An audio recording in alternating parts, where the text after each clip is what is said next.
Bénissons l'Éternel, Dieu de toute grâce, Dieu de toute bonté. Que je sois maintenant effacé, afin que tu apparaisses, afin que tu prends toute la place. Que je disparaisse pour que toi tu règnes et que tu sois visible en ce moment et en ce jour.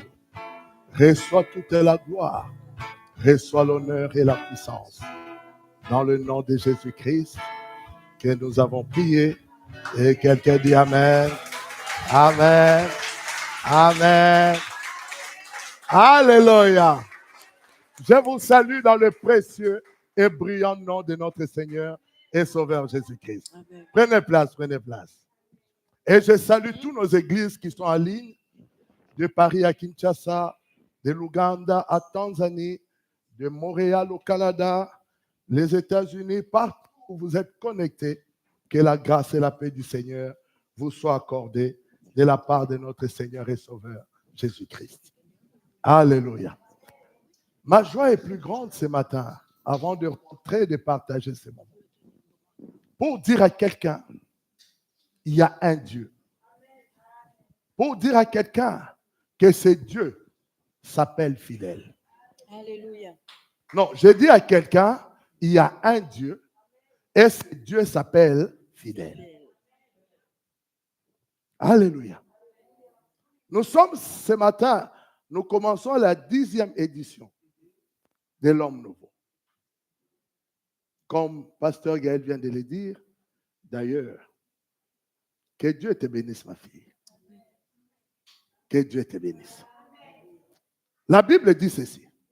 Quand tu arrives dans un pays, tu dois trouver un homme digne de te recevoir. Si tu trouves cet homme, alors reste. Si tu ne trouves pas, continue ton chemin et secoue tes pieds.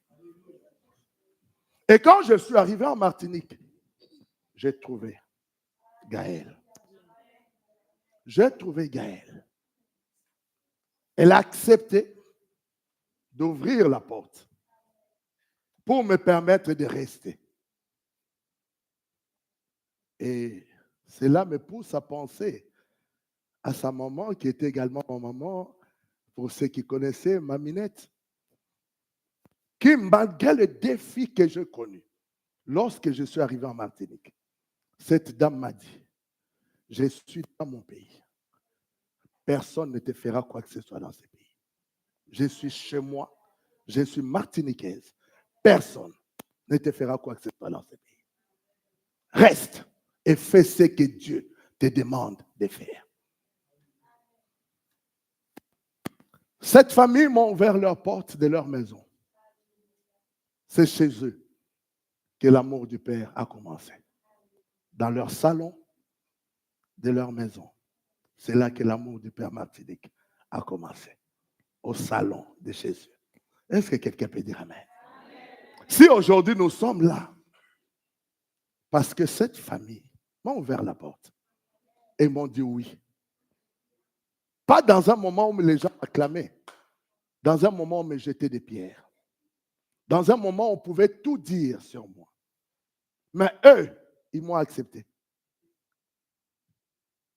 Eux, cette famille coquille, m'ont accepté. Pendant qu'on me jetait des pierres, on disait toutes sortes de choses. Mais la famille coquille m'a dit oui, nous on accepte. Alléluia. Donc être là aujourd'hui, ça montre simplement la fidélité de Dieu. Parce qu'à l'époque, on nous avait prédit qu'on ne dépassera pas 6 mois. On nous avait dit, il ne restera pas en Martinique pas plus de 6 mois. Oh, ça fait combien? 9 ans? Je suis encore là. Attendez-moi encore pour les 40 prochaines années. Ah, quelqu'un n'a pas dit Amen.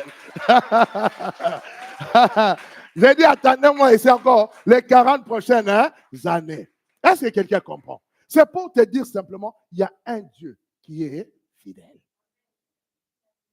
Je vois des visages ici qui étaient là à l'Homme Nouveau 1. Et je le vois encore ce matin, à la 10e édition. Ils étaient là à l'Homme Nouveau 1. Et aujourd'hui, dans la 10e, ces personnes sont encore là. Oh, dis un bon amen. Oui, je peux parler de Céline Armidal qui est là. Elle était à l'homme nouveau 1. Elle est là. Elle était à l'homme nouveau 1. Et à la 10e édition, elle est encore là. Oh, je croyais que tu donnais gloire au Seigneur. Je croyais que tu acclamais le Seigneur. Alléluia. Je peux parler d'Andrea. Elle était là dans l'homme nouveau 1. Et aujourd'hui, 10e édition, elle est encore là. Oh, ton amen est jaloux. Ton amen est jaloux. Alléluia. Alléluia. Je me rappelle, je suis parti à une radio intertropicale au Gros Monde, pour faire une émission pour annoncer l'homme nouveau 1. Et il y avait une personne là qui me questionnait. Elle était dure ce jour-là à la radio. Toi, tu penses que tu apportes quoi de nouveau en Martinique? Qu'il n'y a pas déjà en Martinique? Oh non, je vous dis, l'émission était terrible. Mais qu'est-ce que tu apportes de nouveau? Bon, dis-nous un peu, qu'est-ce que tu vas amener de plus? Je lui ai dit, j'amène Christ amour. J'ai dit, ça prendra peut-être le temps, mais jusqu'à ce que la Martinique connaîtra Christ amour. Est-ce que quelqu'un comprend? Alléluia. Et à cette époque-là, je me disais simplement, je viendrai, je fais des conférences, je m'en vais. Et cette personne me regarde, me dit, tu sais, si ce que tu veux faire avec Dieu, tu veux que ça marche, il faut que tu installes quelque chose. Si tu n'installes pas, ça ne marchera pas. Et cette personne, c'est Annie que vous voyez là. Alléluia. Alléluia. Ma joie est encore plus grande aujourd'hui pour voir chacun de vous, pour voir la bonté et la fidélité de Dieu. Mais ma joie est encore plus grande aujourd'hui parce qu'en cette 10e édition, où Dieu m'a dit de parler, de poser la question, où est ton fils? C'est une question qui nous est posée à tous. Où est ton fils? Alléluia. Et pour que Dieu lui-même atteste sa parole, quand il dit quelque chose et qu'il va l'accomplir, vous savez quoi? Mon fils aîné est avec moi à Martinique aujourd'hui.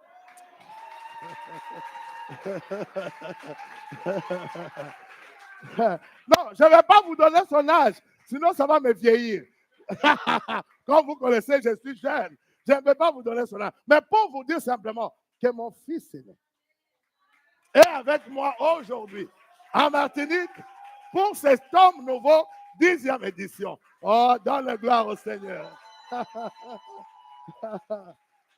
Si je pouvais savoir au jour de sa naissance que ce nombre d'années, lui et moi, on sera en Martinique pour parler de Jésus. Alors si Jésus n'est pas fidèle, montre-moi un autre Dieu.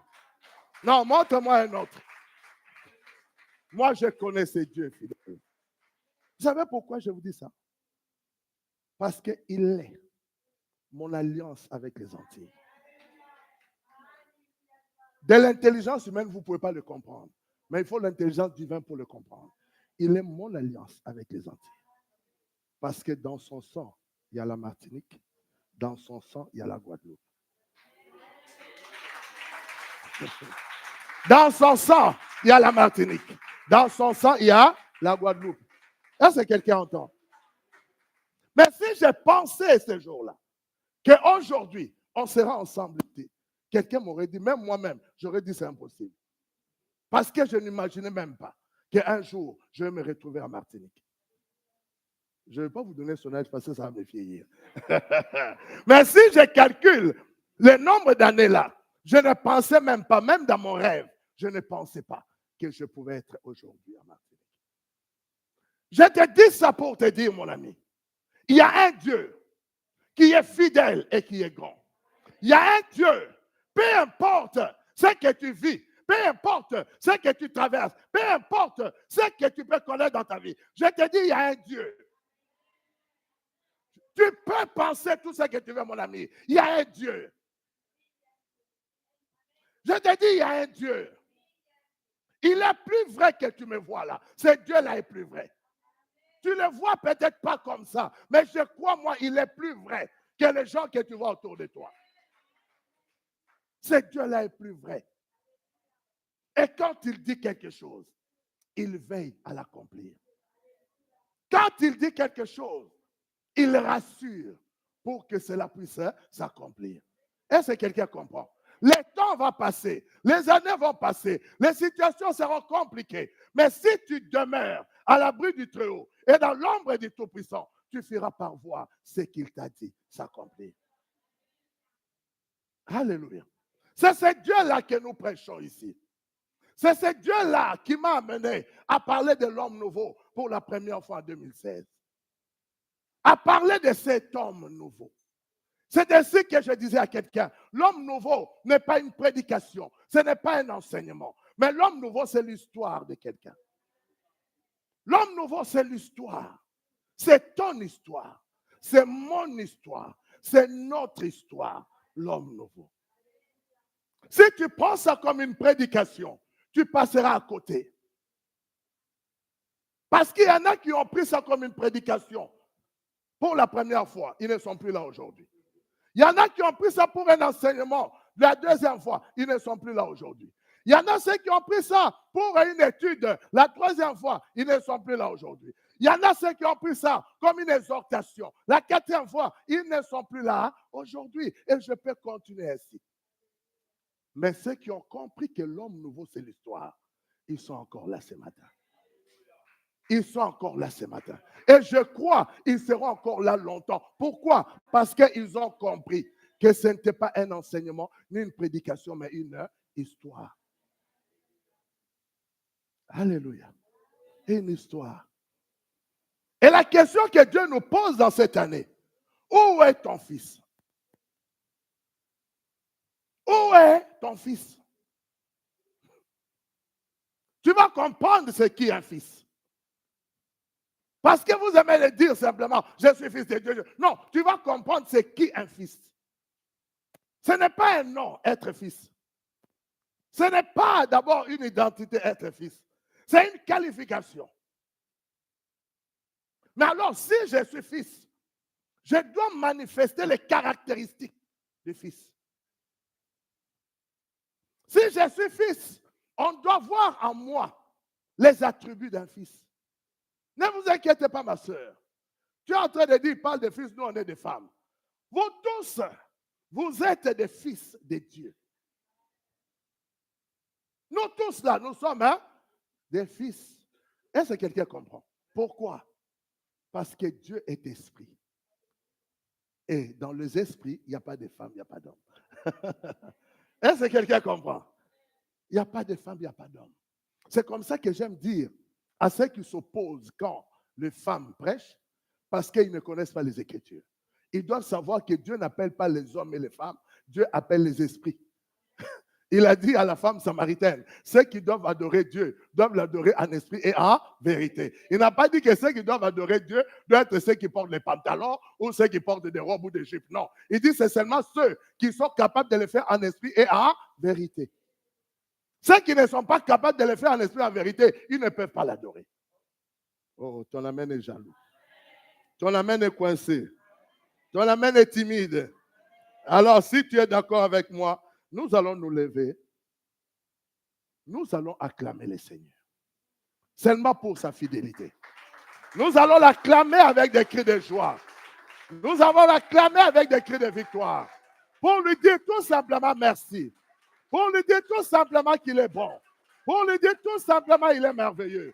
Pour lui dire tout simplement qu'il est puissant. Pour lui dire tout simplement qu'il est grand. Pour lui dire tout simplement. Pour lui dire qu'il est fidèle. Reçois toute la gloire. Reçois l'honneur.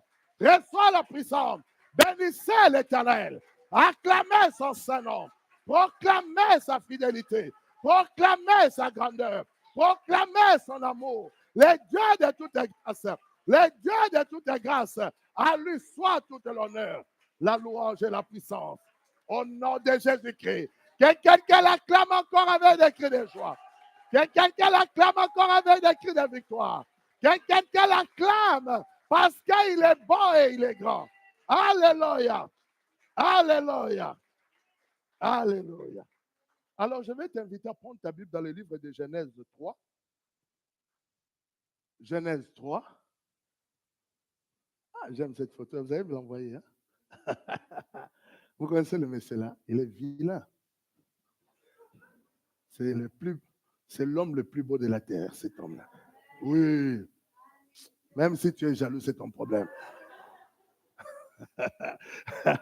Ah, je l'aime beaucoup, cet homme-là. Quand je le regarde, je l'aime beaucoup. Toi aussi, hein?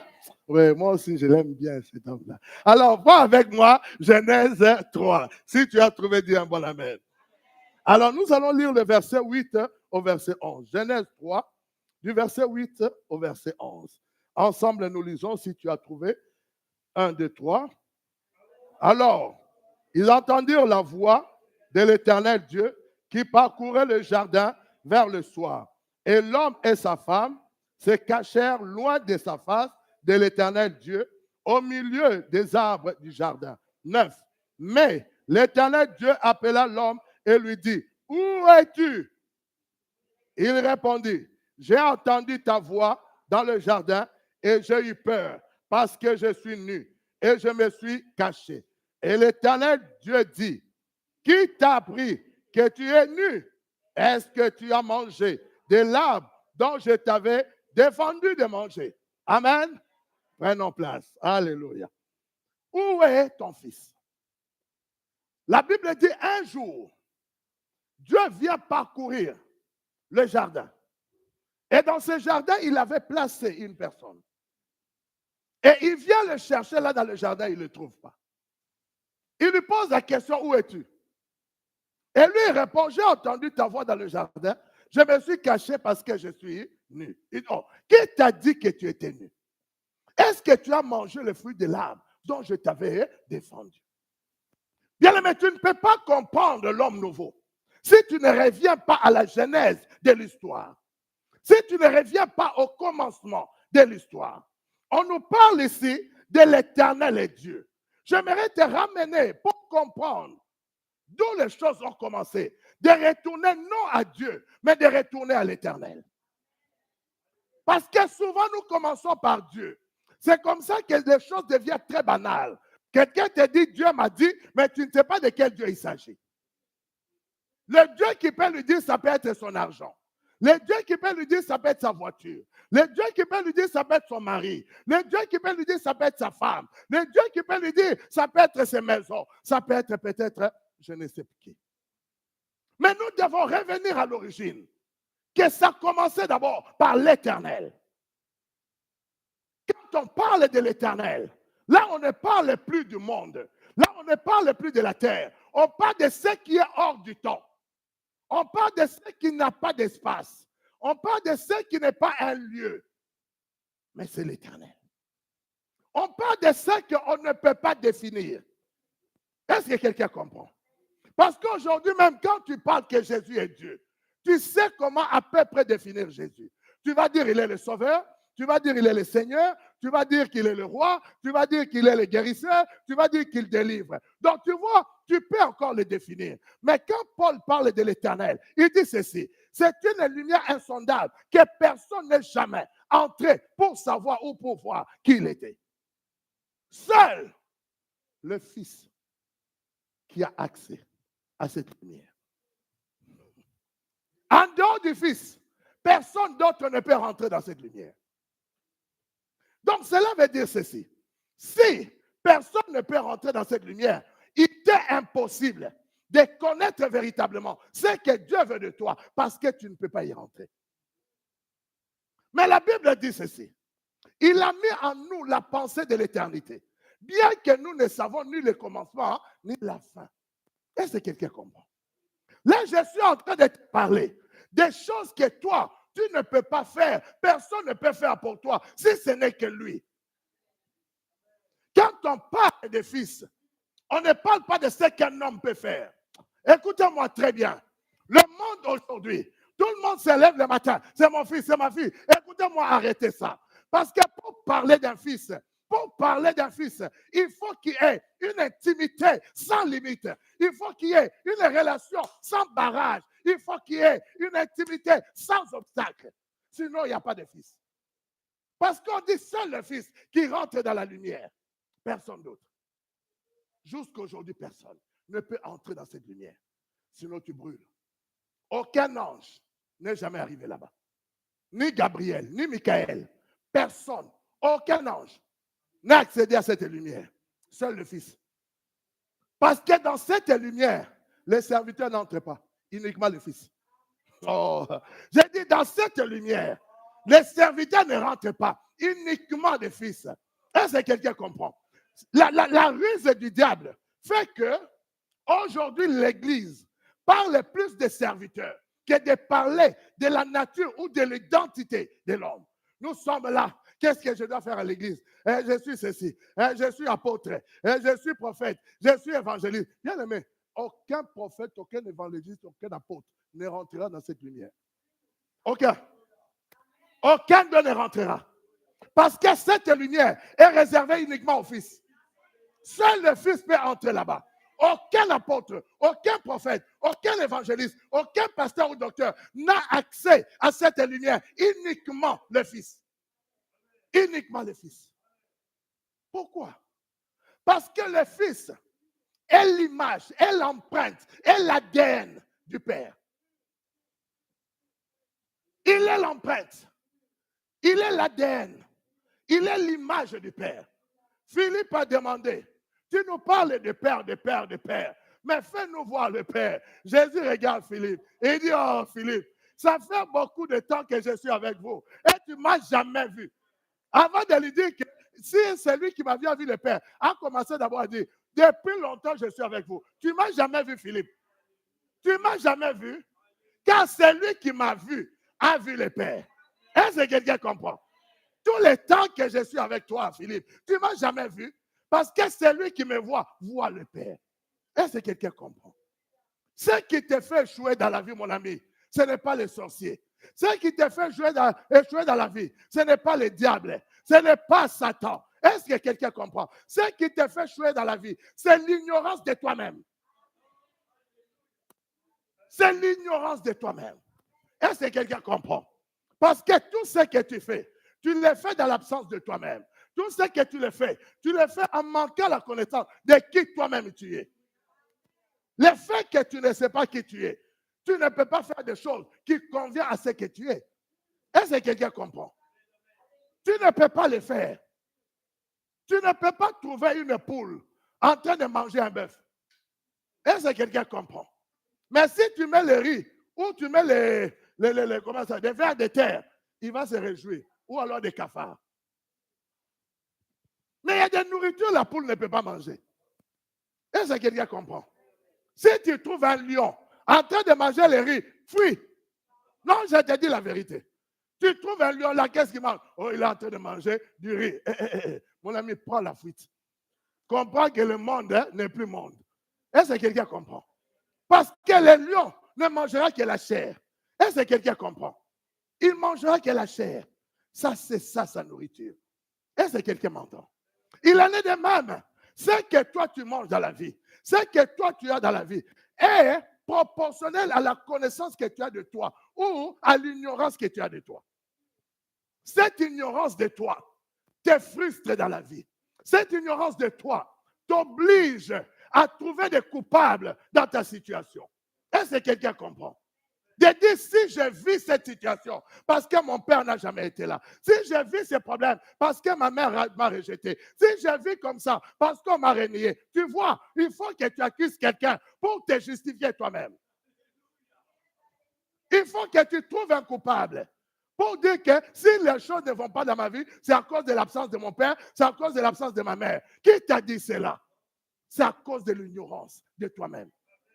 Puisque tu ne sais pas qui tu es, c'est ce qui fait que tu vis d'une manière en croyant que c'est eux qui devaient faire ta vie. Non, eux devaient te mettre dans le monde. Mais celui qui doit faire ta vie, c'est l'Éternel. Oh, quelqu'un ne m'a pas écouté. Tes parents t'ont mis dans le monde. Mais celui qui doit faire ta vie, c'est l'Éternel. Pourquoi? Parce que c'est lui qui t'a choisi et qui t'a mis dans le ventre de ta mère. Il a dit à Jérémie, avant que tu sois dans le ventre de ta mère, je te connaissais. Est-ce que quelqu'un comprend? Il y a un adage en Afrique, on dit ceci. Tu peux mettre un enfant au monde, mais tu ne mettras jamais son cœur au monde. Tu as mis l'enfant au monde, mais pas son cœur. C'est comme ça que tu as les enfants qui tuent leurs parents. Tu n'as jamais entendu? Qu'un enfant a tué sa propre mère. Un enfant a tué son père. Bon, comment il est l'enfant de son père et de sa mère a tué son père? Parce que tu l'as mis au monde, mais tu n'as pas mis son cœur au monde. Est-ce que quelqu'un comprend? Donc, les choses qui peuvent se passer dans son cœur peuvent te dépasser, peuvent dépasser ton intelligence. Est-ce que quelqu'un comprend? Oh, ton amen est jaloux. Il y a une émission que j'aime beaucoup suivre, hein, c'est des chronologies criminelles américaines. Et quand tu suis ça, tu vas trouver que non, tel enfant a tué ses parents. Des fois même pour un copain. Pour un copain, il a tué ses parents. Oui, oui. Donc, il a oublié que c'est maman qui lui a porté dans le ventre 9 mois. Et juste le jour où il a tué les parents, le copain s'est disparu. Parce que le copain, hey, moi, je n'irai pas en prison avec toi.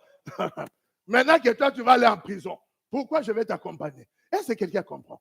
Mais l'ignorance de toi-même fait que tu t'arrêtes dans tout ce que tu fais.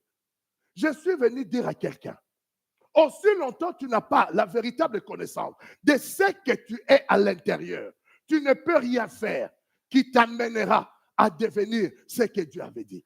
C'est comme ça, il y a beaucoup de choses que tu fais dans la vie. Parce que tu es dans l'ignorance. Tu penses que ce sont ces choses qui vont te soulager. Tu penses que ce sont ces choses qui vont te valoriser. Bien aimé, tu cherches la valeur auprès des choses de la vie, alors que la valeur que tu as dépasse le monde, dépasse les choses de la vie. C'est ainsi que quand un petit problème t'arrive, tu es prêt à tout abandonner. Pourquoi? Parce que tu crois que ce qui fait ta vie, ce sont ces choses-là. Si la voiture tombe en panne, je ne peux plus aller à l'église. Si je n'ai pas d'argent, je ne peux plus aller à l'église. Tu sais pourquoi? Parce que tu penses que c'est la voiture, c'est l'argent qui fait de toi ce que tu es. Tu te trompes, monsieur. Tu te trompes totalement. Tu es plus grand que la voiture. Tu es plus grand que l'argent. Tu es plus grand que cette église.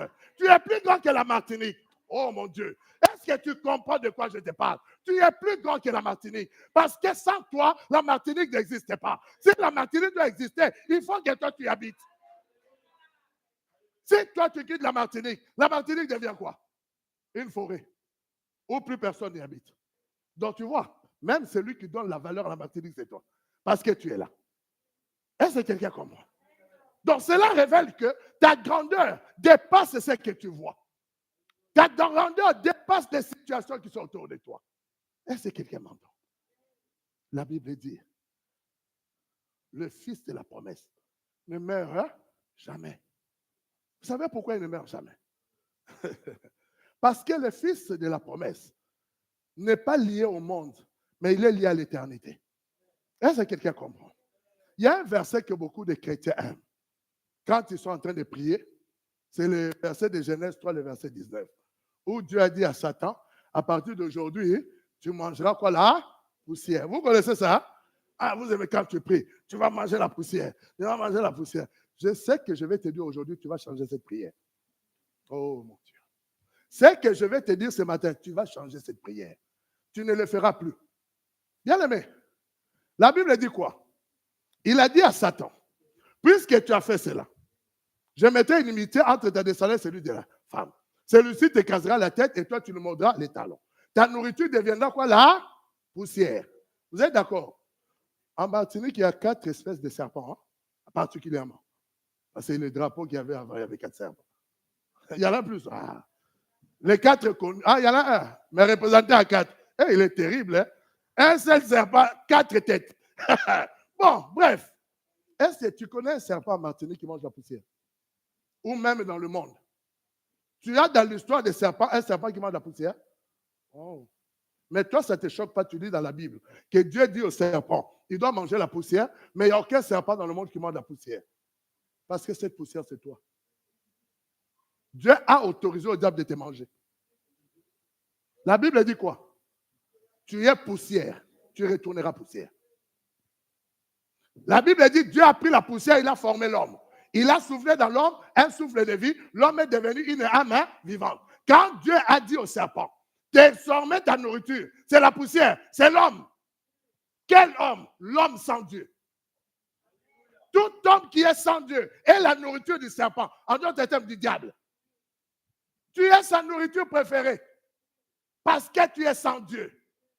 Tous ceux qui sont loin de Dieu, tous ceux qui n'ont... Le diable, tu es sa nourriture préférée. Parce que ce n'est pas un homme qui lui a donné, c'est Dieu lui-même. Il a dit, tu mangeras la poussière. Désormais, tu mangeras la poussière. C'est pourquoi tout celui qui est loin de Dieu, le diable joue de lui comme il veut. Est-ce que quelqu'un comprend? Vous savez, quand le diable joue avec toi, souvent, ce que nous pensons, il vient seulement te faire du mal du premier jour. Non. En fait, le diable peut te faire du mal pendant longtemps, mais tu ne le sais pas. En fait, il est en train de te ruiner de l'intérieur. Jusqu'à un jour, quand tu vas te réveiller, tu es déjà disparu. Est-ce que quelqu'un comprend? Parce qu'il a déjà tout consommé en toi. Est-ce que quelqu'un m'entend? Et cette nourriture, c'est Dieu lui-même qui lui a donné. Tu mangeras la poussière. Or, l'homme est poussière. L'homme est quoi? Poussière. Ce qui donne à l'homme la valeur, c'est le souffle que Dieu a mis dans l'homme. Est-ce que quelqu'un comprend? Or, ce souffle que Dieu a mis en l'homme, ce n'est pas un souffle mondain, mais c'est un souffle éternel. Est-ce que quelqu'un comprend? Écoute-moi très bien. Parce que nous sommes dans une saison où tout le monde se réveille le matin. Mon Saint-Esprit, mon Saint-Esprit, mon Saint-Esprit, mon Saint-Esprit. Écoute-moi. L'esprit que Dieu avait mis dans l'homme, au départ, ce n'était pas le Saint-Esprit. Sinon, la Bible allait nous dire, il mettait dans l'homme le Saint-Esprit. La Bible dit, il souffla dans ses narines. Un souffle de vie, l'homme devait une âme vivante. Est-ce que quelqu'un comprend? On va nous parler du Saint-Esprit que plus tard. Est-ce que quelqu'un m'entend? Pourquoi? Parce que le Saint-Esprit est l'esprit que Dieu envoie pour opérer dans le monde. Est-ce que quelqu'un comprend? C'est comme ça que quand Paul parle, il te parle de l'esprit de Jésus. Il dit, je voulais aller vers vous, mais l'esprit de Jésus m'a résisté. Est-ce que quelqu'un comprend? Pourquoi? Parce qu'aujourd'hui, tu fais du christianisme ta destination. Or, c'est faux. Être chrétien n'est pas une destination finale. Si tu croyais être chrétien, c'est ce qui te suffit, tu te trompes.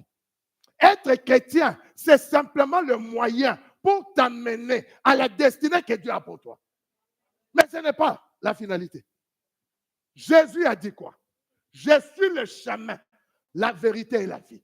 Maintenant, pour arriver au Père, il faut passer par moi, passer à devenir chrétien.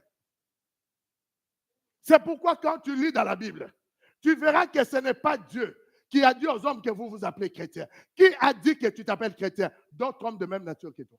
Ce n'est pas Dieu. Ça se trouve dans Actes des Apôtres 11, le verset 26. La Bible dit que ce fut pour la première fois à Antioche que les disciples furent appelés chrétiens. Ce n'est pas Dieu qui l'a dit. Ce sont des hommes qui habitaient à Antioche. Pourquoi ils l'ont dit? Parce qu'ils ont vu des hommes et des femmes marcher et parler comme un Christ. C'est pourquoi ils les ont appelés des chrétiens. Quand tu penses qu'être chrétien, c'est une identité, tu te trompes, mon ami. Tu te trompes. Ah, tu ne savais pas, tu as l'amour du Père. Et si c'est la connaissance des choses. Vous savez, le vrai problème, c'est quoi? Vous voulez que je vous explique le problème? Le problème, c'est que les gens parlent de ce qui est écrit. Dieu ne nous a jamais demandé de parler de ce qui est écrit. Dieu nous a demandé de parler de lui au travers de ce qui est écrit. Donc, cela veut dire quoi? Ce n'est pas ce qui est écrit qui doit faire ma prédication, mais je dois me fonder de ce qui est écrit pour que Dieu me révèle ce que je dois savoir. Parce que ce que je dois savoir n'est pas écrit. C'est comme ça, toi, tu peux lire un verset. Moi, je l'interprète différemment. Pourquoi? Je ne te parle pas de ce qui est écrit, mais je te parle de ce que Dieu dit. C'est ainsi que Jésus a dit, mes disciples ou mes brebis entendent ma voix. Non, lis ma parole. Entendent ma voix. Ma lecture de la parole, c'est pour entendre la voix de Dieu. Pour comprendre qu'est-ce que Dieu veut me dire au travers de ça. C'est pourquoi la Bible dit, le peuple périt faute de connaissance. Sinon, la Bible, tu peux la lire comme n'importe quel roman. Est-ce que quelqu'un comprend? La Bible elle-même dit, la lettre tue, mais c'est l'esprit qui la vivifie. L'esprit veut dire quoi? La révélation. C'est comme ça que la Bible dit, c'est la révélation de ta parole qui est claire, qui donne l'intelligence au simple. Aussi longtemps, tu n'as pas eu accès à la révélation. Tout ce que tu lis reste seulement une histoire. Tes yeux sont encore fermés. Tes oreilles sont encore bouchées. C'est comme ça que tu peux prendre un verset. Tu dis que non, il est écrit ceci dans la Bible, c'est pourquoi moi je fais comme ça. Non, il est écrit dans la Bible. Mais qu'est-ce que Dieu a dit de ce qui est écrit? C'est pourquoi quand tu lis Romains 10, le verset 17, on dit ceci. La foi vient de ce qu'on entend. Et ce qu'on entend vient de la parole de Christ. En d'autres termes, vient de sa bouche. Est-ce que quelqu'un comprend? Sinon, on aurait nous dire que la foi vient de ce que nous lisons. Non, nous devons lire pour que Dieu puisse nous parler. Est-ce que quelqu'un comprend? Qui vient te parler maintenant en fonction de ce qui est écrit. Est-ce que quelqu'un m'entend? C'est là où notre différence est. Toi, tu connais les Écritures. Moi, je connais la voix. Pourquoi je connais la voix? Parce que la voix n'est pas liée au monde. La voix est liée à l'éternité. La Bible dit, l'agneau de Dieu, immolé avant la fondation du monde. Il a un registre dont les noms sont inscrits. Et les noms qui sont dans le registre, ce sont des gens qui connaissent sa voix. Parce qu'il n'y avait pas de Bible. Il n'y avait pas encore de Bible. Ceux qui sont dans la liste, ce sont seulement des gens qui connaissent la voix. Parce qu'à ce moment-là, il n'y avait pas d'écriture. Est-ce que quelqu'un comprend? C'est ainsi que Paul nous dit quoi? Écoutez, Jean 1, le verset 17 dit. La loi a été donnée par Moïse. Mais la vérité et la grâce sont venues par, voyez, car la loi a été donnée par Moïse. La grâce et la vérité sont venues par Jésus. Donc, en d'autres termes, on dit ceci, que Jésus n'est pas venu donner la loi comme ça, mais il est venu lui-même comme loi. C'est pourquoi la Bible dit, tous ceux qui le reçoivent, tous ceux qui croient en lui, ils reçoivent le pouvoir de devenir. Parce qu'il n'est pas venu avec un matériel à donner, mais il est venu lui-même comme cette loi. Est-ce que quelqu'un comprend? Donc, si tu ne l'as pas lui dans ta vie, tu ne peux pas comprendre la loi parfaite de Dieu. Parce qu'il est lui-même la loi, il est la grâce et il est la vérité. Est-ce que quelqu'un comprend? Il est la grâce. C'est comme ça que Paul nous dira plus tard. Il dit, vous êtes une lettre écrite, non par l'encre, mais par l'esprit. Vous êtes une lettre écrite par l'esprit et non par l'encre. Donc cela veut dire que Dieu n'a pas écrit dans ta vie avec un stylo, mais il a écrit dans ta vie par la présence de Jésus-Christ en toi. Et tu deviens cette lettre écrite. Tu deviens cette lettre. Alléluia. Ce que Dieu a mis en toi est plus grand que ce que toi-même tu vois de toi. Est-ce que quelqu'un comprend? Ce que Dieu a mis en toi est au-delà de ce que toi tu vois. Je ne parle pas de la force du travail. Je parle de ce que tu es capable de faire, même si on ne te paye pas. Est-ce que tu connais ce que tu peux faire sans qu'on te paye? Ou alors tout ce que tu fais, tu attends la paye. Même quand tu es à l'église, tu sers parce que tu attends une paye. Parce que dans ta tête, tu te dis, comme je fais ça, Dieu va me protéger, Dieu va garder mes enfants, Dieu va me guérir. C'est pourquoi tu le fais. Si on ne te disait pas que Dieu va te guérir, va te protéger, on te verra à l'église. On va te chercher dans tout Martino, on ne te verra pas là. Donc cela veut dire quelque part, tu attends une paye. Cette paye-là peut-être la protection, cette paye-là peut-être la santé, cette paye-là peut-être le travail. Tu attends la paye. Est-ce que quelqu'un comprend? Cependant, il y a en toi quelque chose que Dieu a déposé, que tu peux le faire librement, même lorsqu'on ne te paye pas. La Bible dit même le grand Moïse a refusé la richesse de l'Égypte parce qu'il avait le regard sur la rémunération. Il attendait la rémunération de Dieu. Il a vu que la richesse de Dieu était plus grande. Est-ce que quelqu'un comprend? Où est ton fils? Ton fils est ce qui vient représenter ce que toi tu es véritablement. Ce n'est pas le diplôme que tu as reçu à l'école. Ce n'est pas l'expérience dans le travail. Mais qu'est-ce que Dieu a mis en toi pour caractériser la personne que tu es? Lorsque Dieu t'a mis dans le temps, ok, il n'y avait pas encore Jésus sur la terre. Mais Dieu dit à Jérémie, avant que tu sois dans le ventre de ta mère, je te connaissais. Donc, qu'est-ce qu'il y avait en Jérémie?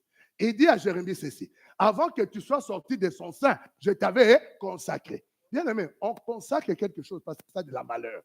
Mais là, Dieu avait consacré Jérémie pourquoi? Jésus n'était pas encore là. Mais là, qu'est-ce que Dieu avait consacré dans Jérémie? Qu'est-ce que Dieu a protégé dans Jérémie pour que personne ne puisse le toucher? Est-ce que quelqu'un comprend? Est-ce que tu sais qu'en toi, il y a quelque chose que Dieu lui-même ne permettra même pas au diable de toucher?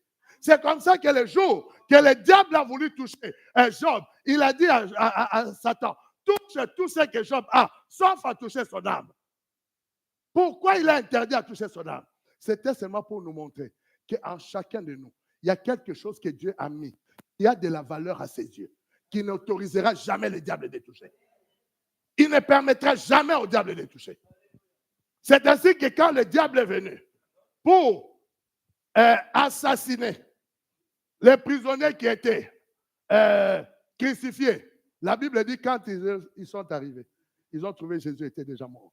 Parce qu'ils ne pouvaient pas prendre de lui ce que Dieu a mis. Est-ce que quelqu'un comprend? Ils ne pouvaient pas. Ils ne pouvaient pas prendre. Quand ils sont arrivés, il était déjà mort. Donc, on ne peut plus rien faire. Ils ont pris seulement le corps, ils sont partis mettre le corps dans la tombe de Joseph d'Arimathie. Mais ceux qui étaient en Jésus, ils n'ont pas pu le toucher. Jésus n'a pas dit que Seigneur, Père, je te rends le Saint-Esprit. Jésus a dit, je te rends mon esprit. Maintenant, c'est de quel esprit Jésus parlait? Quel est l'esprit que Jésus a rendu au Père? Il n'a pas dit au Père, Père, maintenant, tout est accompli, je te rends le Saint-Esprit. Non. Je te redonne mon esprit. De quel esprit il a rendu au Père? Quel est cet esprit-là que Jésus a donné au Père? Qu'il a rendu? Il a rendu au Père simplement ce que le Père lui avait donné. Car la Bible dit l'homme ne peut donner que ce qu'il a reçu du ciel. Donc cela veut dire que Jésus ne pouvait rendre au Père que ce que le ciel lui-même lui avait donné. Ce n'est pas quelque chose qu'il a acquis dans le monde. Donc c'est quelque chose qui était venu du Père, qui devait retourner vers le Père. Est-ce que quelqu'un comprend? Et que le diable ne pouvait jamais prendre. C'est comme ça que la Bible dit, Satan va disputer même le corps de Moïse. Mais Dieu ne lui permettra pas de toucher Moïse. Bien, mais quelqu'un qui a frappé le rocher alors que Dieu lui a dit de parler. Alors Dieu lui dit, maintenant tu ne rentreras plus. Parce que tu n'as pas fait ce que je voulais. Mais Dieu cache quand même son corps. Il met des anges autour de son corps pour que Satan ne le touche pas. Oh, bien aimé. Laisse-moi te dire quelque chose qui doit te choquer. Moi, ça m'avait choqué. Je vais te dire quelque chose qui va te choquer. Un homme a tué un autre homme. Vous le connaissez? Caïn. Il a tué son propre frère, Abel. Et Dieu châtie Caïn. Il le jette hors du jardin. Caïn dit à Dieu, cette sentence est trop dure. Qui peut la supporter? Le premier qui va me trouver va me tuer. Je vais vous dire ce qui m'a choqué. La Bible dit, Dieu met un signe sur Caïn en disant ceci, que personne n'a le droit de tuer Caïn. Est-ce que quelqu'un me suit? Personne n'a le droit de tuer. Mais là, toi, tu me dis que tu es chrétien. Toi, tu me dis que tu es chrétienne. Toi, tu me dis que tu crois en Dieu. Mais en même temps, tu dis que les sorciers t'ont tué. Ont tué ceci dans ta vie. Pendant que Caïn, qui n'était ni chrétien ni quoi, Dieu a dit que personne ne peut tuer Caïn. Même quand Dieu a parlé à l'homme, s'il mange le fruit du jardin, il avait dit à l'homme quoi? Le jour que tu mangeras, on te tuera? Non, tu mourras. Mourir de toi-même et qu'on te tue, c'est deux choses différentes. Donc, si on t'a tué, donc cela veut dire tu es sorti du cadre de Dieu. Mais si tu es dans le cadre de Dieu, personne ne peut te tuer. Et je prophétise sur toi, aucun sorcier, aucune puissance des ténèbres, aucune personne, je dis, ne pourra te tuer. Je dis, si tu as Jésus-Christ, que je prêche, personne ne pourra te tuer. Je peux te montrer, même avec une arme, les balles ne vont pas te toucher. Parce que Jésus a dit, on ne te tuera pas, mais tu mourras le jour que lui décide. Est-ce que quelqu'un comprend? S'il a protégé Caïn, en disant que personne ne doit tuer Caïn, à combien plus forte raison? Toi qui marches avec Jésus-Christ, toi qui es avec lui, que personne ne peut te tuer. Aucun sorcier, aucune puissance du ténèbre n'a l'autorisation de te tuer. On ne peut pas. Oh, je viens effacer tout décret de mort qu'il y avait sur ta vie, tout décret de mort qu'il y avait dans ta maison. Je l'annule ce matin sur cette parole au nom puissant de Jésus-Christ. J'ai dit au nom de Jésus. Tu ne peux plus être victime du diable. Tu ne peux plus être victime du monde. Est-ce que quelqu'un comprend? Jésus a dit dans la prière sacerdotale, Père, ils sont dans le monde, mais ils ne sont pas du monde. Garde-le dans le monde. De quel Dieu tu parles? Je te parle de celui qui a dit au Père de te garder dans le monde pour que personne ne puisse te toucher. Pour que personne ne puisse te toucher. Est-ce que quelqu'un comprend? Tu sais pourquoi on te touche? On te touche dans ton ignorance. On te touche dans ton ignorance.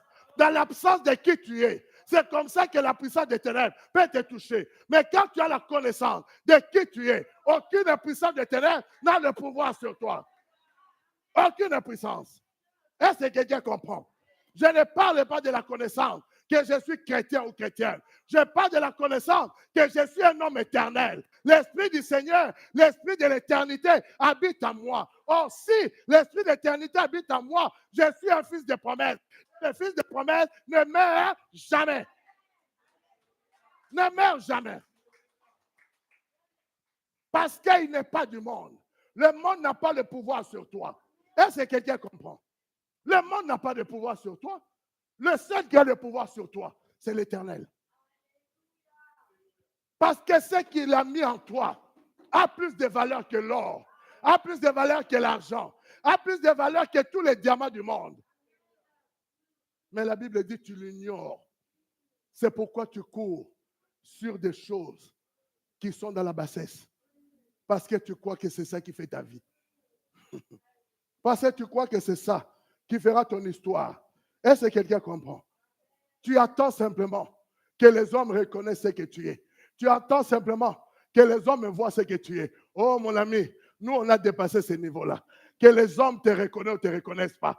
Ce qui me suffit, je sais que je suis reconnu dans l'éternité. Oh mon Dieu.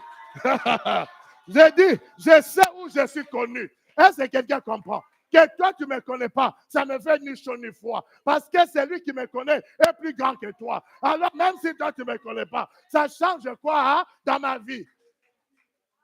Ça influencera ma vie en quoi? En rien.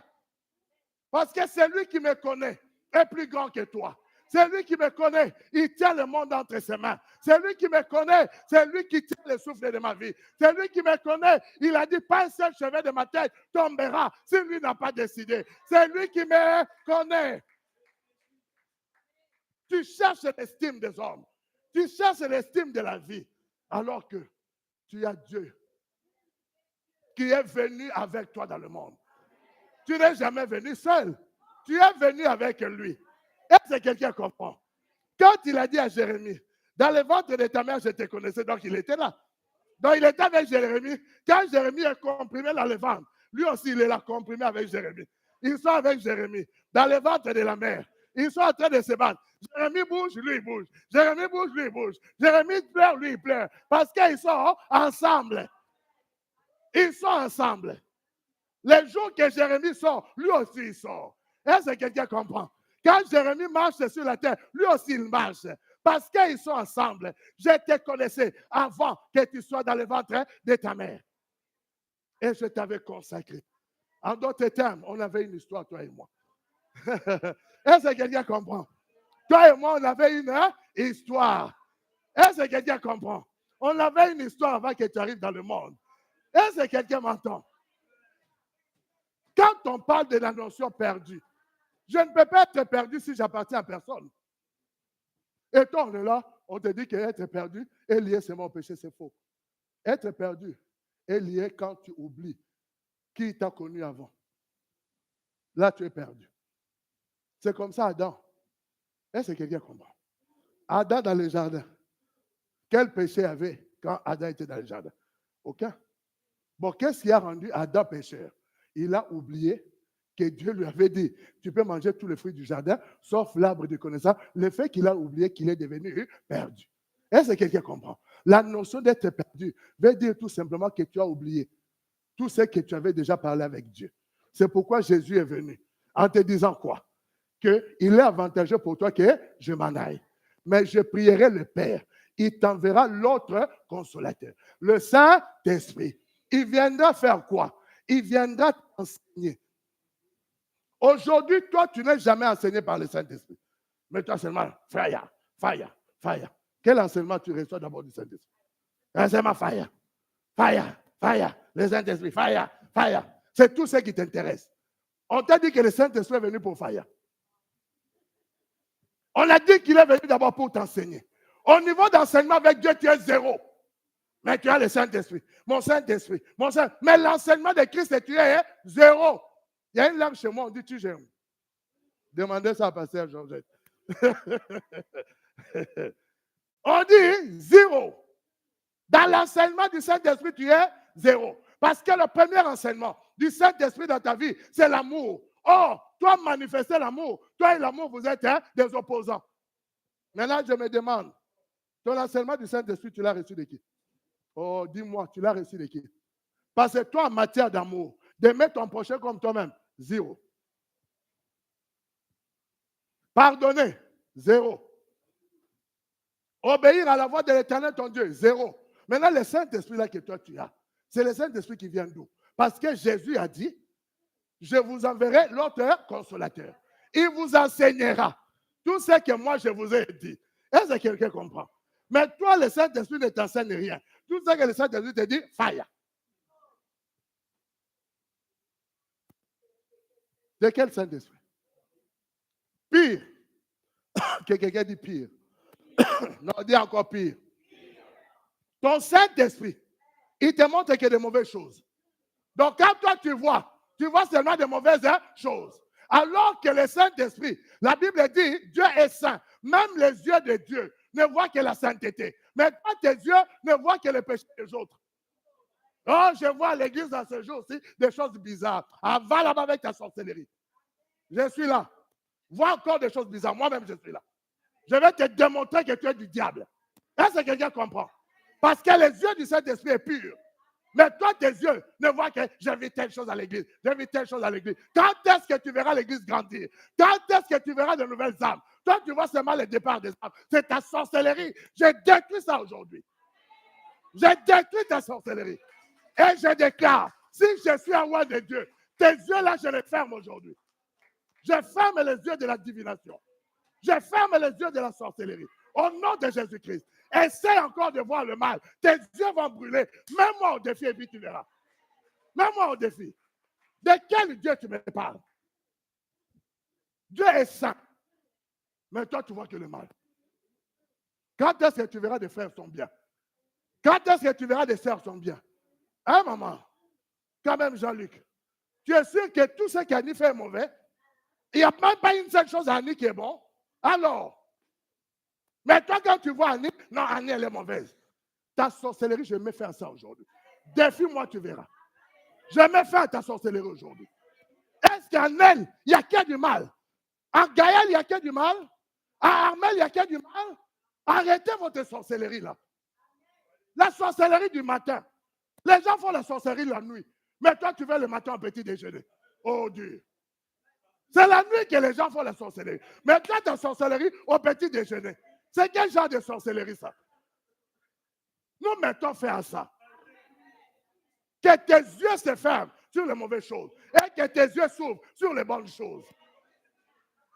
Le Saint-Esprit vient te communiquer l'amour de Dieu. Il vient te communiquer la patience. Il vient te communiquer la tolérance, l'humilité, la simplicité. C'est ça qu'il vient te communiquer.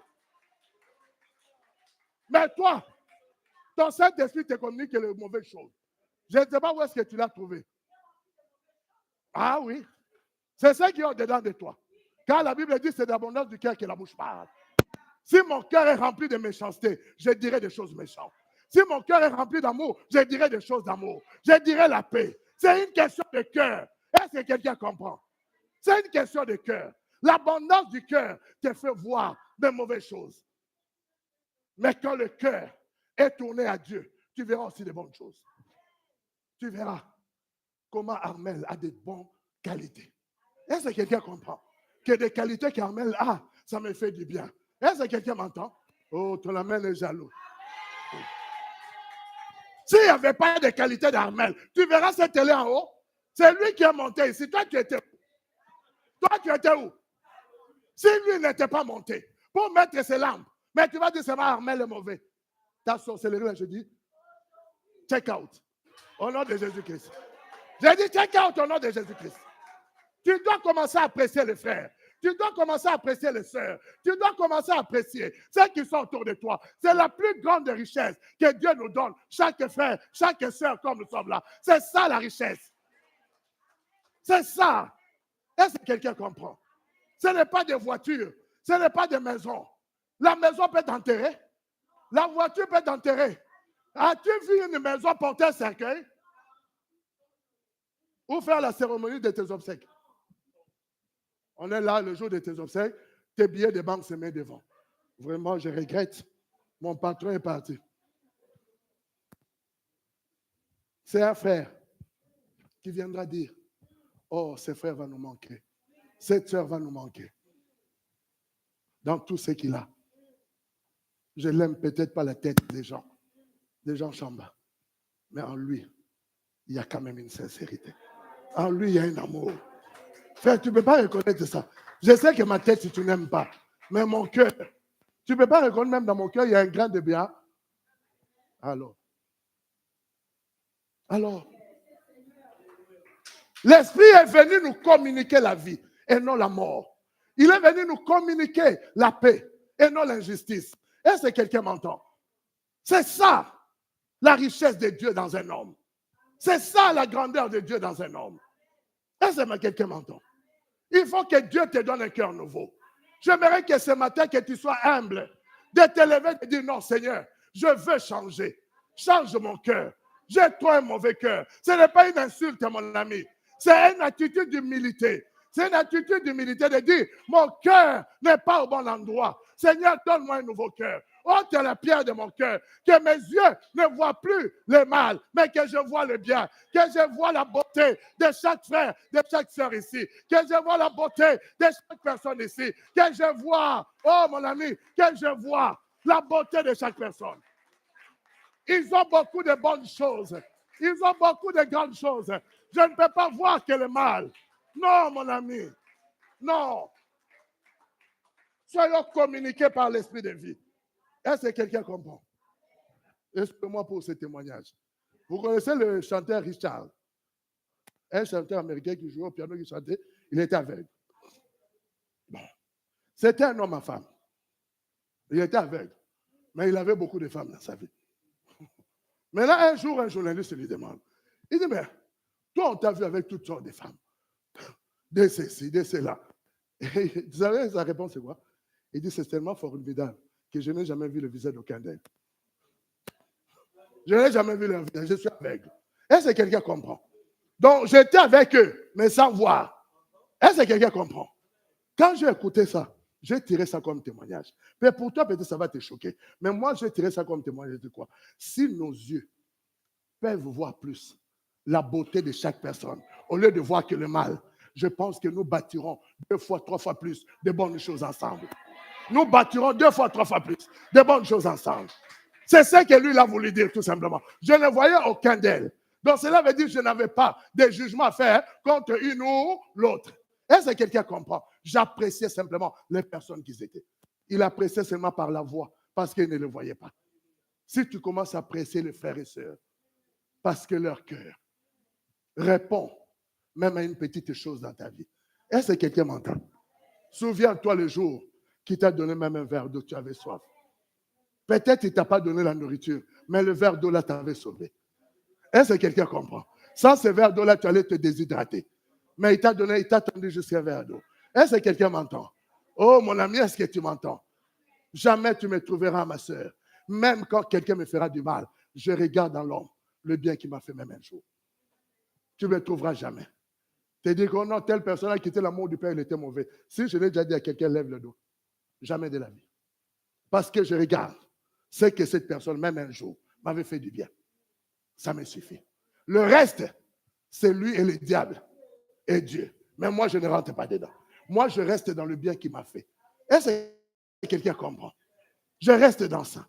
Peut-être un jour, j'étais découragé. Il m'avait juste tapé à l'épaule. Sois fortifié. Peut-être un jour, j'avais manqué de où dormir. Il a payé même la chambre pour moi. Peut-être un jour, j'avais manqué la nourriture. Il m'a acheté même un mal d'eau. Je peux me souvenir de ce mal d'eau. Je peux me souvenir de la main qu'il avait tapé sur mon épaule. Au lieu de voir simplement qu'il m'a fait du mal. au lieu de voir seulement qu'il a fait mal. Est-ce que quelqu'un comprend? Est-ce que nous pouvons véritablement donner notre cœur au Seigneur pour que ce qui est de Dieu puisse germer en nous et non plus ce qui est du monde? Jésus a dit, ils sont dans le monde, mais ils ne sont pas du monde. Mais toi, tu opères toujours comme dans le monde. Qu'est-ce qui ne va pas avec toi? Tu es un homme de l'éternité.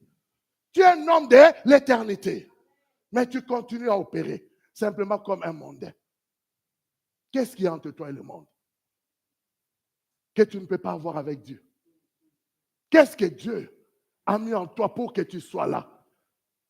Pour que tu sois aujourd'hui appelé chrétien ou chrétienne. Pour qu'aujourd'hui tu sois sauvé. Considère ça. Il y a plus grand que ce que tu vois. Il y a plus grand que ce que tu vois. Dieu n'a pas cherché Adam. Dieu n'a pas cherché Adam. Dieu a cherché ce qu'il avait mis à Adam. Pas Adam. Il a cherché ce qu'il avait mis à Adam. Où es-tu? Il a cherché son trésor qu'il avait mis à Adam. Pas la personne d'Adam. Il peut créer une autre personne. Sinon, pourquoi il a fait le déluge? Il a effacé tout le monde pour recréer d'autres personnes. Donc, il pouvait le faire avec Adam. Est-ce qu'il n'y avait plus de poussière dans les jardins d'Éden? Il y avait encore la poussière qu'il a fait avant. Il pouvait prendre une autre poussière. N'est-ce pas que lui-même, il a dit, descends dans la maison du potier et observe le potier. Il peut prendre de l'argile et changer ça de forme. Pourquoi il n'a pas changé la forme d'Adam? Ce n'est pas Adam qu'il cherchait. Bien aimé, sache-le que Dieu ne te cherche pas. Mais il cherche ce qu'il a mis en toi. Dieu cherche ce qu'il a mis en toi. Parce que des fois, nous rentrons dans une forme d'orgueil. Moi, tu penses que tu es la plus belle femme du monde? Va regarder dans l'histoire les femmes qui étaient plus belles que toi avant, ils sont où? Va regarder dans l'histoire du monde les hommes qui étaient plus beaux que toi, ils sont où? Va regarder dans l'histoire du monde les hommes qui étaient riches avant toi, ils sont où? Là, tu es là, tu penses que ma beauté, et tout le monde m'aime à cause de ma beauté. Écoute-moi, je vais te dire quelque chose. Les gens ne t'aiment pas à cause de ta beauté. Tu veux que je t'apprends aujourd'hui? Personne ne te suit à cause de ta beauté. Les gens suivent ce qu'il y a au-dedans de toi. C'est toi qui vois ta beauté. Mais les autres voient ce que Dieu a mis en toi. Comment on peut avoir ce qu'il y a en lui? On peut lui faire croire qu'elle est tellement belle. Et toi aussi, tu es là. Mensonge! Il veut seulement détruire ce qui est en toi. Une fois qu'on a détruit ce qui est en toi, le même homme là qui te suivait, c'est toi qui commences à le suivre. Lui ne te suit plus. Alors, vous êtes là, vous êtes des femmes, vous savez de quoi je parle. Un jour, quelqu'un t'avait suivi. Un autre, c'est toi qui commence à le suivre. Qu'est-ce qui s'est passé? Qu'est-ce qui s'est passé? Quand il a pris ce qu'il avait besoin, il n'a plus besoin de toi. Maintenant, c'est toi qui as besoin de lui. Pourquoi? Parce que ce qui était en toi est parti. Tu te sens maintenant vide. Tu vas le suivre maintenant parce que tu es vidé. Tu vas récupérer ce qui était à toi. Oh, ton amène est jaloux. Ton amène est timide. Ton amène est frustré. Donne-moi un bon amène, je continue. Donne-moi un bon amène, j'avance. Alléluia. Les hommes, quand je parle des hommes, des femmes, pareil. Toi, tu penses que non, moi, bon, j'ai fait mes tresses là, comme ça, toutes les femmes me regardent. Petit, fais attention. Il ne suit pas tes tresses. Tu comprends, Mel? Tu as été chez le coiffeur, là, c'est beau. Ce n'est pas ta coiffure que c'est. Ils veulent détruire ce qu'il y a au-dedans de toi. Je te dis, frère, détruis simplement ce qu'il y a au-dedans de toi. Dès qu'il détruit ce qui est en toi, tu n'as plus de valeur. Tu n'as plus de valeur. Est-ce que quelqu'un comprend? Quand tu réalises ce que tu es, ce que tu as en Dieu en toi, tu changes ta façon de marcher et de vivre. Tu changes ton comportement et ton attitude. Parce que tu comprends que tous ces gens-là, ce n'est pas moi qui les intéresse. Ce qui les intéresse, c'est ce qu'il y a au-dedans de moi. Bien aimé, dans la vie, tout le monde n'est pas aveugle. Toi, tu peux être aveugle, mais pas tout le monde. Il y a des gens qui voient mieux que toi. Dès qu'il te voit dans la rue, il a déjà vu ce qu'il y a au-dedans de toi. Mais toi-même, tu ne vois pas. Toi, tu es seulement là, tu penses que non. Non. J'ai dit à quelqu'un, quand on tire un moustique, le moustique pense quoi? Qu'on l'acclame, non? Pour le moustique, on l'acclamait. Mais seulement il finit dans ta main mort. Un moustique, oui. Pour le moustique, il ne pensait pas que tu es en train de le tuer. Il pensait que tu es en train de l'acclamer. Est-ce que quelqu'un comprend? On est au mois de novembre. Il y a déjà des gens qui ont acheté des cabris. Il y a déjà des gens qui ont acheté le poulet de coq pour manger à Noël. Mais pour la poule et le coq, ils pensent que toi, tu es quelqu'un qui l'aime. Hein? Mais il ne sait pas que toi, tu as le programme de le manger le 24 décembre. Oh. Mais pour cette poule-là, il voit tous les riz que tu lui donnes le matin. Il voit toute la nourriture que tu donnes le matin. Il dit, oh vraiment, j'ai vraiment une personne qui s'occupe de moi. Non, il ne connaît pas tes pensées. Dans tes pensées, le 24, tu vas passer dans la casserole. Fricasser des coqs et des poules. Est-ce que quelqu'un comprend? Si la poule savait, il va se sauver de chez toi. Ah, il va fuir. Les cochons aussi vont fuir. Les cochons, même des fois, tu les cours après parce qu'il a compris, il y a danger. Oh, dis un bon amen. Dis un bon amen. Parce que si tu avais confiance aux cochons, pourquoi tu les gardes dans un endroit fermé? Laisse-les. Tu vas les chercher dans toute la Martinique. Parce que le cochon là et le coq, ils vont fuir. Ils vont se dire, non, dans cette maison, il y a un truc bizarre. Pourquoi il me donne beaucoup de nourriture comme ça? Est-ce que quelqu'un comprend? Tu dois savoir ce qu'il y a au-dedans de toi, que Dieu a mis, qui a plus de valeur. Est-ce que quelqu'un comprend? Qui a plus de valeur. Que c'est que toi tu crois avoir. Que c'est que toi tu recherches. Dieu a mis en toi la pensée de l'éternité. Cette pensée qu'on ne peut pas détruire. Cette pensée que seul toi-même tu peux céder cela. Quand tu n'as pas la connaissance. Quand tu es dans l'ignorance de toi-même. Est-ce que quelqu'un comprend? Gédéon est en train de battre le froment. Lui, il pense que les Madianites sont plus forts qu'eux. Non, Israël était plus fort que les Madianites. Mais ce que Gédéon ne savait pas, c'est que Dieu veut faire sortir dans Gédéon la grandeur qui était dedans. Alors, pour le faire sortir, il envoie des Madianites. Il y a des situations qui arrivent dans ta vie, pas parce que Dieu t'a rejeté, Dieu te forme. Il veut que tu libères le potentiel qui est en toi. Alors pour ça, quand tu vois que tu dors beaucoup, il crée des situations pour que tes genoux soient par terre en train de prier. Pour que tu les cherches. Or, les chercher là, pourquoi? Pas pour qu'il te donne la solution au problème. Pour que la grandeur qui est en toi puisse sortir. Mais toi, tu penses, je suis persécuté. Je suis persécuté. Non, non. La persécution ne sera jamais plus fort que toi. Parce que celui qui est en toi est plus grand que celui qui est dans le monde. Est-ce que quelqu'un comprend? Que celui qui est quoi? Dans le monde. Oh, dis un bon amen. Dis un bon amen. Dis un amen glorieux. Dis un amen puissant. Alléluia. Dis un amen puissant. Il y a en toi plus grand que ce que tu vois. Tu n'auras plus à trembler devant les situations. Ce que toi tu crois qui fait de toi fort, c'est ça ta faiblesse. C'est ça ta faiblesse. J'ai croisé un jeune. Il était là, il se croyait fort. Il était là, il marchait d'une manière à montrer à tout le monde qu'il est fort. Maintenant, il passe à côté de moi, il m'a touché. Je l'ai rappelé, j'ai dit, jeune homme, viens. Oui, qu'est-ce qu'il y a, monsieur? Tu m'as touché. Je ne suis pas ton ami. Dans la rue, j'ai dit, je ne suis pas ton ami. Et il a voulu faire genre passer c'est quoi fort. Je l'ai regardé, j'ai dit, écoute-moi, mon ami. Il y a des lois que toi, tu ne connais pas. Lève ta main sur moi. On t'enterre aujourd'hui. J'ai dit, fais-le. Si tu es plus fort, fais-le. Il a baissé ses mains, il est parti. Il y a des lois que nous connaissons, que la force musculaire ne répond pas. La force des armes ne répond pas. Parce que ce sont des lois de Dieu. Il a dit à Job, est-ce que tu connais les lois du ciel? Appliques-tu son pouvoir sur la terre? Il y a des lois que l'homme ne contrôle pas. C'est le Dieu. Et le Dieu qui a mis ces lois en toi, il te gardera parce que c'est un trésor. Il te gardera parce que c'est un trésor. Est-ce que quelqu'un comprend? Il y avait un trésor dans Job qu'il ne pouvait pas laisser Satan prendre. Il a dit, prends tout, mais Job doit rester vivant. Est-ce que quelqu'un comprend? Oh, ton amen est timide. Ton amen est frustré. Alléluia. Quelqu'un dit, je suis plus grand que ce que j'ai. Je suis plus grand que ma voiture. Je suis plus grand que ma maison. Je suis plus grand que mon travail. Car ce que Dieu a mis en moi a plus de valeur que ce que je vois dans mes yeux. Alléluia. Une question. Si toi, tu n'es pas là, l'argent sert à quoi? Donc, tu comprends que même l'argent a de la valeur seulement parce que toi, tu es là. Donc, si toi, tu n'es plus là, même l'argent, qui va le chercher? Personne. C'est toi qui donnes la valeur à chaque chose.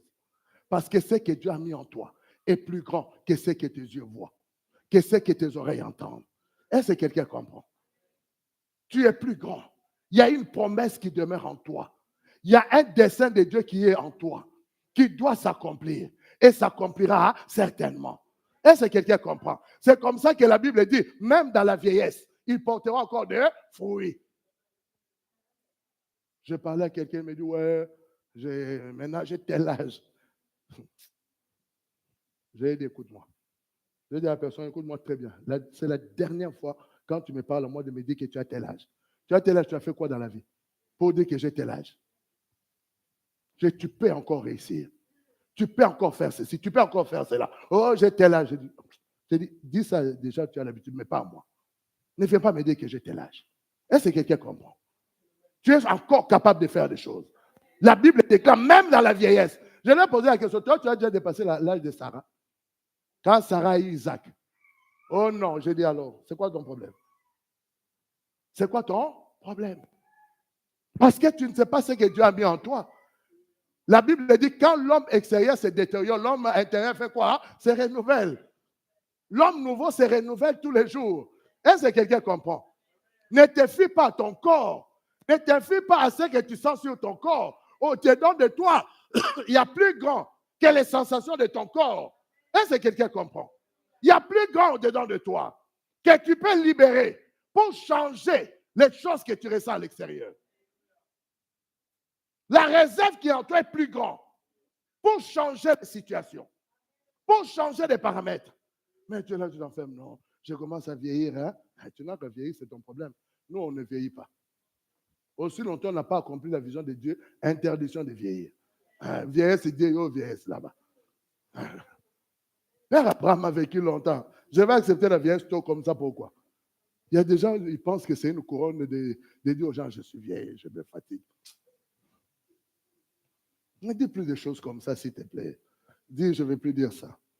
Peu importe ton âge, si tu n'as pas encore vécu ce que Dieu t'a dit, qui a des promesses ici? Qui n'a pas encore vu? Des promesses de Dieu que tu n'as pas encore vécues. Bon, dis maintenant avec mon nom de Jésus. Au nom de Jésus. Le fils de la promesse ne meurt jamais. Donc ni la mort, ni la vieillesse ne peut m'atteindre jusqu'à ce que je vis ici sur terre les promesses de Dieu dans ma vie.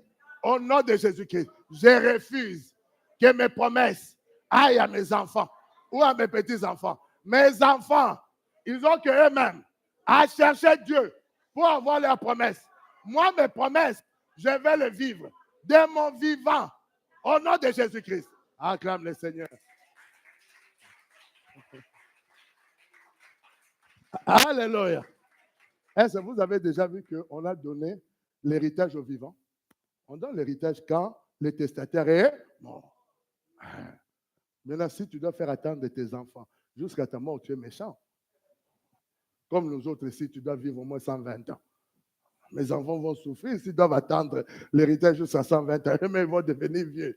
Donc, je dois leur pousser dès maintenant à avoir déjà leur part. Oh, dis un bon amen. Mais oui, parce qu'ils doivent vivre leur part dès maintenant. Alors, là où moi j'avais manqué de marche, et ils doivent monter ces marches. Oh, dis un bon amen. Oui, et ils doivent monter les marches que moi je n'ai pas pu monter. C'est ça notre devoir. Est-ce que quelqu'un comprend? Mais ce n'est pas dire que non, bon, moi j'ai déjà échoué, mes enfants vont rester. Ah, si toi tu as échoué, tes enfants vont échouer. Bon, toi tu as échoué. Dis-moi, tes enfants vont réussir dans la vertu de quoi? Parce que toi, leur père, tu as échoué. Ou toi, leur mère, tu as échoué. Donc tu les as transmis quoi? Échec. Toi, tu as déjà vu quelqu'un échouer dans la vie, il te donne des conseils de réussir. Il va trouver ça où?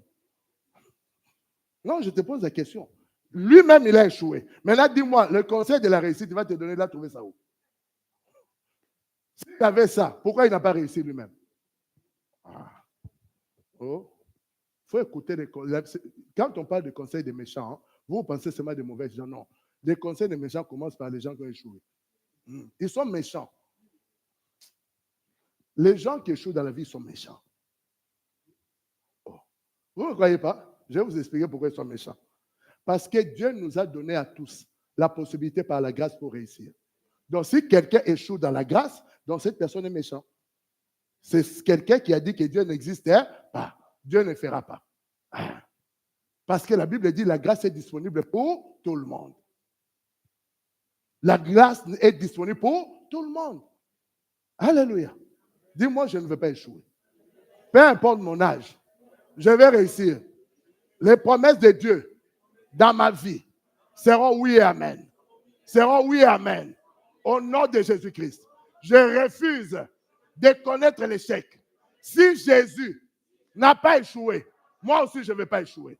Si Jésus n'a pas échoué, moi aussi je ne vais pas échouer. Je vais réussir. Le père Abraham n'a pas échoué.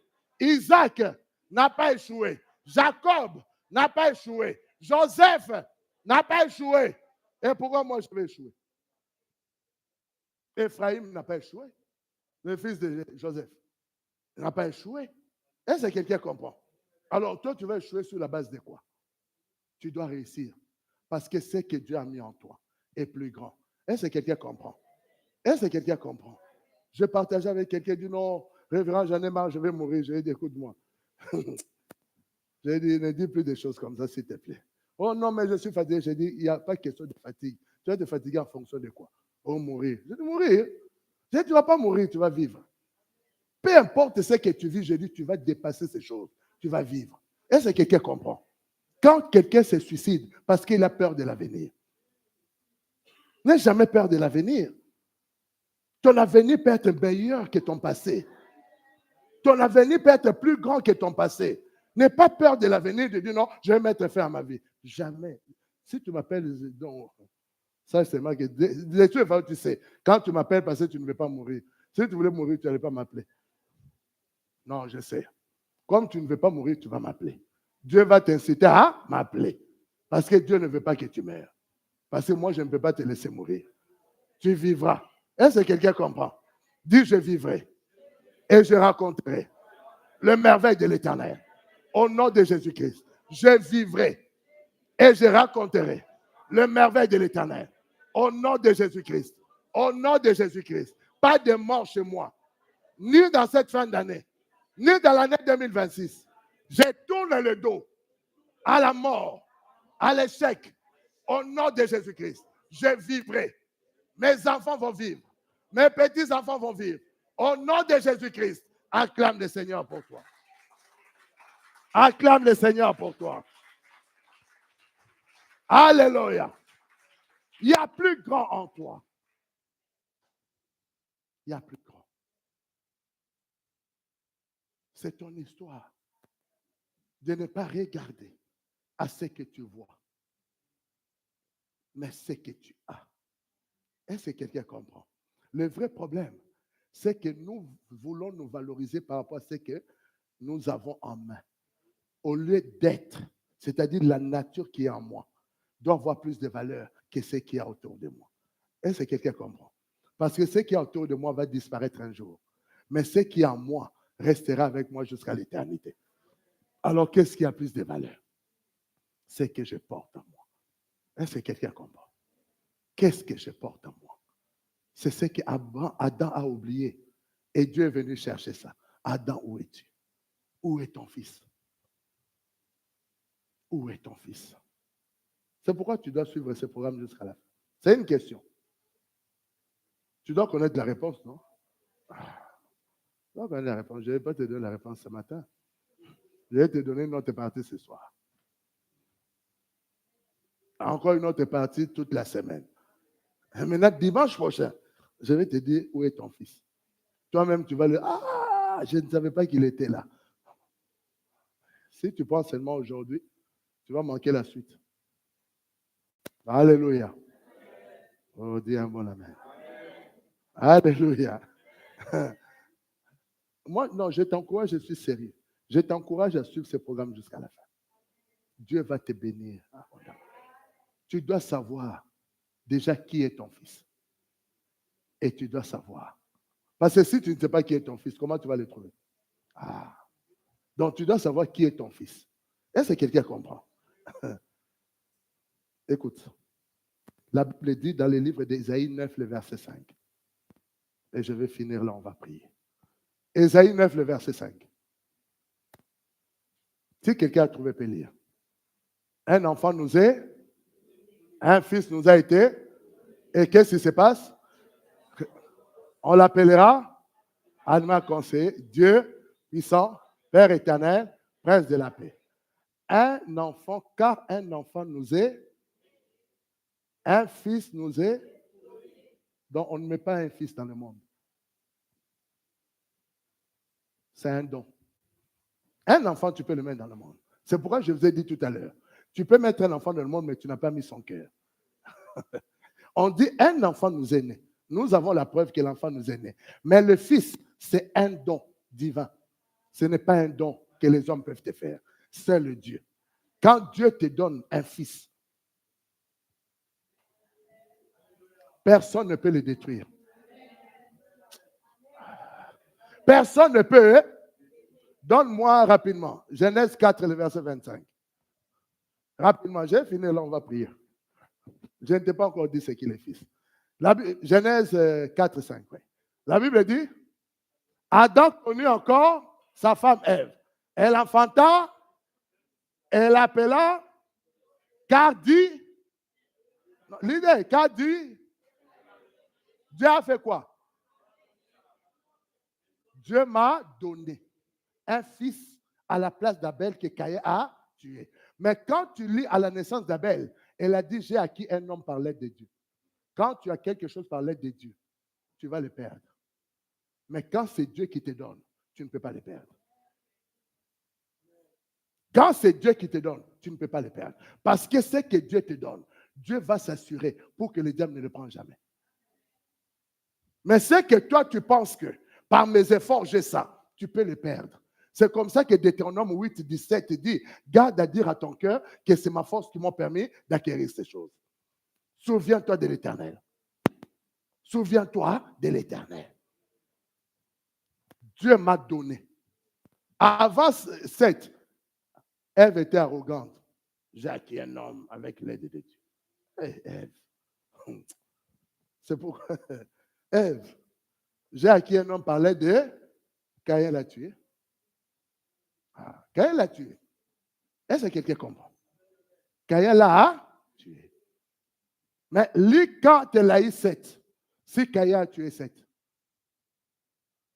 7 veut dire ce qui est fixé, ce qui est solide, ce qui ne tombe plus. Est-ce que quelqu'un comprend? Tu dois savoir qu'est-ce que Dieu t'a donné et qu'est-ce que Dieu ne t'a pas donné. Est-ce que quelqu'un comprend?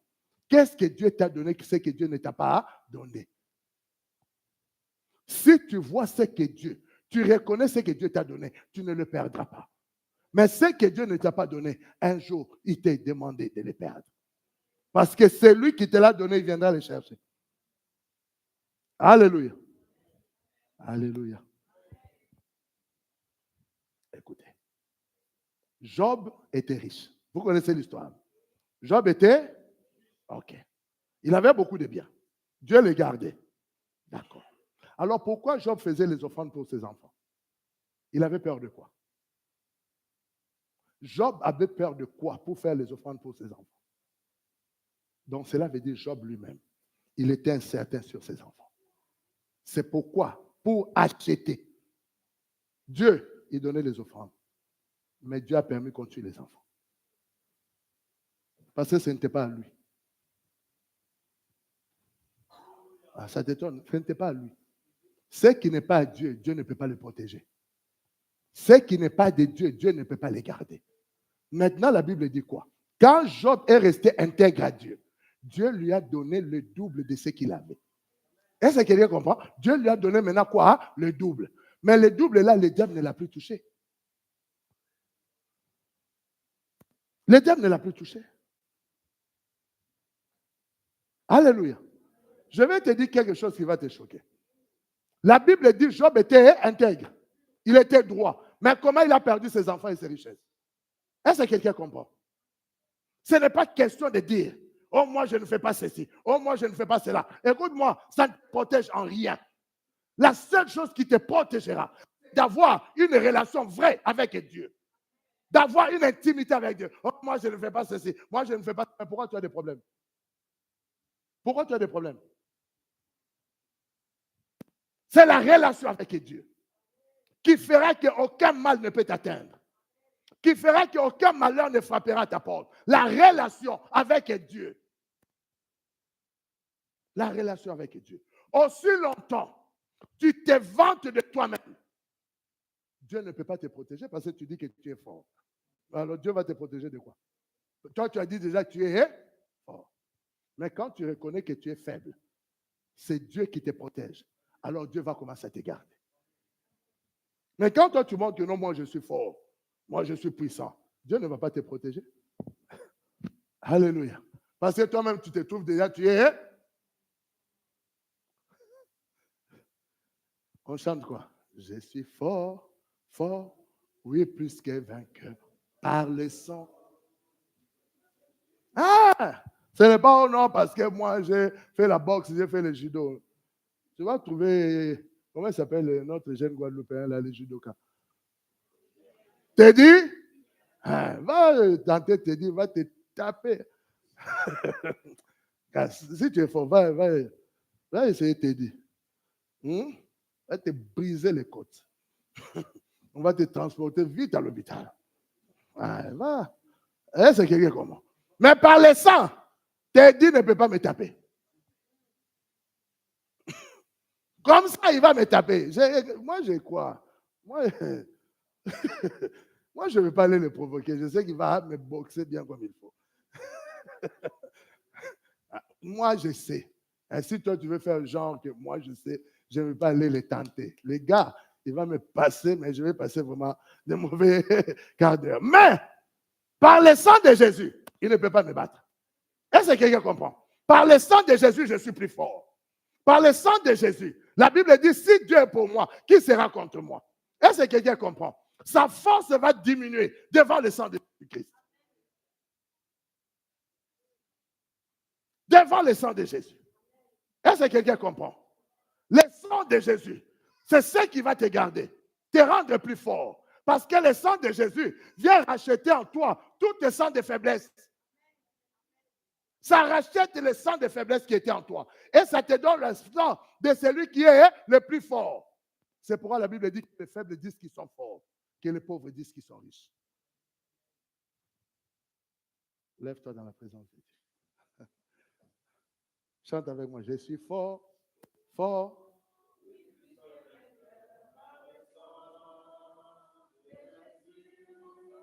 Je suis fort, fort. Oui, plus que vainqueur. Par le sang de Jésus. Je suis fort. Oui, plus que vainqueur. Oh, par le sang. Oh, mon sauveur. Oh oui, oh oui. Oh, par le sang de Jésus. Oh, nous sommes forts, nous sommes forts, forts. Oui, plus que vainqueurs par le sang de Jésus. Oh, mon sauveur. Nous sommes forts, forts. Oui, plus que vainqueurs Par le sang de Jésus. Oh, je suis fort. Je suis fort. Touche quelqu'un à côté de toi. Dis-lui, je suis fort. Oui, plus que vainqueur. Oh, touche-le par la main. Dis, je suis fort. Jésus. Mon sauveur. Je suis fort, fort. Oui, plus que vainqueur. Par le sang de Jésus, mon sauveur. Oh, nous sommes forts. Nous sommes forts, forts. Oui, plus que vainqueur par le sang de Jésus. Oh, mon sauveur, nous sommes forts, forts. Oui, plus que vainqueur par le sang de Jésus, mon sauveur. Acclame le Seigneur. Acclame le Seigneur. C'est pourquoi la première des choses, reste debout, qui doit t'amener à commencer à rentrer dans la marche pour savoir où est ton fils. C'est d'abord commencer à recevoir le Fils de Dieu dans ta vie comme Seigneur et Sauveur. Parce que si tu ne reçois pas d'abord le Fils de Dieu comme Seigneur et Sauveur dans ta vie, tu ne peux pas découvrir où est ton fils. Car seulement un fils qui peut révéler un autre fils. Est-ce que quelqu'un comprend? Seulement un fils qui peut révéler un autre. Alléluia. Maintenant, si toi et Jésus-Christ, vous n'avez pas encore de relations, comment veux-tu que tu commences même à avoir la recherche de ton fils? Alors, si tu es là, que tu n'as jamais confessé Jésus-Christ dans ta vie, je vais t'inviter seulement là où tu es de lever ta main. Peut-être tu l'avais confessé un jour, mais après tu as abandonné, tu es retourné dans beaucoup de choses dans le monde. Bien aimé, confesser Jésus-Christ, cela ne veut pas dire que depuis mon enfance, j'allais à l'église catholique ou j'allais à l'église évangélique. Non, c'est de croire dans ton cœur et de confesser de ta bouche. Ce n'est pas question, non, ma mère m'a accouché même à l'église. C'est ce jour-là, on était au culte pendant qu'il louait comme ça, je suis né là. Oh, dis un bon amen. Oui, je vous dis la vérité. Ce n'est pas, laissez-moi vous dire la vérité. Ce n'est pas, non, quand j'étais bébé, on m'avait mis de l'eau sur la tête, on m'a baptisé. Ça n'a rien à voir. Je dois croire dans mon cœur et confesser de ma bouche que Jésus-Christ est le Fils de Dieu, qu'il est mort pour mes péchés et qu'il est ressuscité pour me donner une nouvelle vie. Si je ne le crois pas dans mon cœur, je ne le confesse pas, même si l'accouchement s'est fait à l'église. Rien. Tu es étranger aux promesses. Tu es étranger à ce que Dieu a pour toi. Tu restes étranger. Est-ce que quelqu'un comprend? Lève seulement ta main là où tu es. Je vais prier avec toi. Alléluia. Lève seulement ta main là où tu es. Merci Seigneur. Reçois la gloire, reçois l'honneur. Maintenant, tu vas prendre ta main droite, tu le mets sur ton cœur comme ça. Tu restes seulement là où tu es. Ta main droite sur ton cœur et tu vas répéter cette prière avec moi. Père, au nom de Jésus-Christ, je reconnais ce matin que je ne te connaissais pas.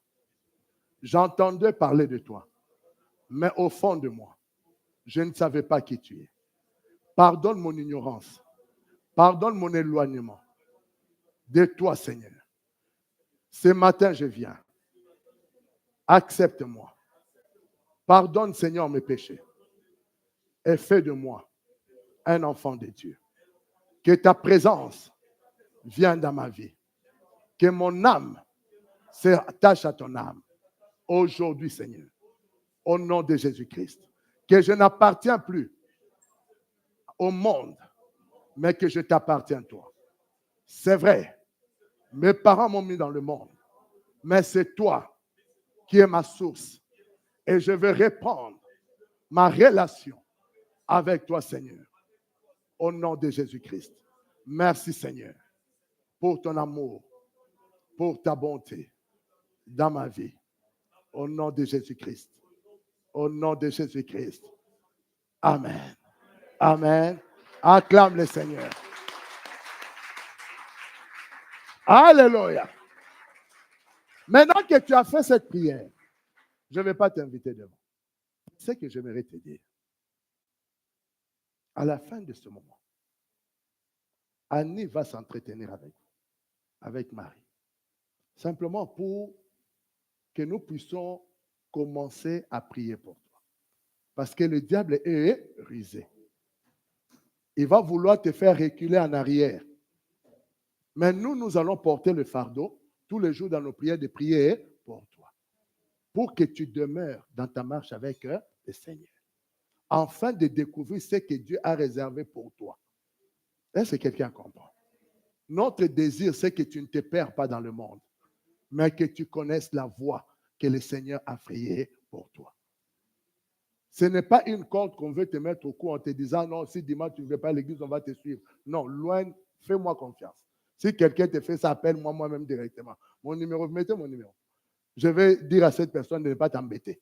Est-ce que quelqu'un comprend? Mais, nous allons prier pour toi. Parce que moi, je crois au pouvoir de la prière. Et le pouvoir de la prière, là où toi, tu seras dans la route, tu veux te perdre.